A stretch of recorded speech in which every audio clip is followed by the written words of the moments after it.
Era ekitongole kyekimu ekya URA kyavaayo mu mwezi gwa Novemba omwaka oguwedde ne kitugamba nti ensimbi ze kyali kisuubira okusolooza omwezi ogwo tebaasobola kuzifuna. Ekitegeeza baali wansi w'ekyo kye baali basuubira okusolooza.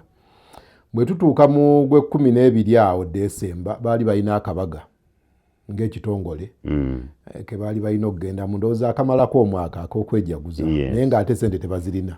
Kati nga balina ate okujja mu Paliamenti okusabayo ku kasente bakole akabaga. Kati abantu bwe batyo nze nsuubira nti tuyinza okuba tubasuubiramu biliyoni 4 naye okusinziira ku mwaka ate guli ogwaggwa basolooza 37.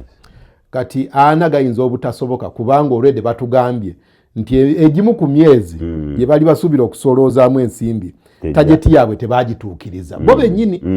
Kati obanga tageti temwagituukiriza omwezi ogwo kati tusuubira tutya nti giri emyezi emirala tageti mwagituukiriza. Kati kisoboka okuba nga tuyinza obutatuuka ku ssente ezo. Naye ate n'ekirala waliwo emiwendo egyogerwa omuntu okulaba nga ajja mu kifaananyi kyalina okubeeramu. Obimanyi nnyo omuntu kuba yebeera nga self evaluation.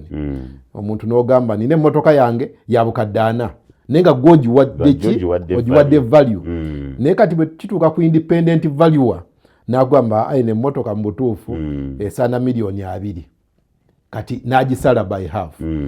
Kati nze ntunuulira omuntu bwe yeewa figure eva ngisala by half kuba gwoba weekoze eki weewadde omuwendo ogwo. So nze nsuubira nti ekinene nnyo kye bayinza okusolooza bayinza okusolooza biliyoni nga 2. Nze kyensuubira triliyoni 2 kyensuubira kye basobola okusolooza. Ntono nnyo kubanga bajeti yaffe omwaka oguwedde yali ya 72 triliyoni 72.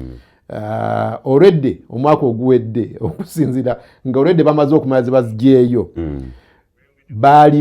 bali mu negative okusinzira ku bajeti yaffe nga kwegamba URA tetuyambye nnyo kinene okusolooza ssente ezo. Kakati awo ne wajja obuzibu nti ensimbi endala zivaawa ezijjuliriza omwaka guno gwe tumala ezijjuliriza ekyo kye mutaafuna. Kitegeeza waliwo okwewola.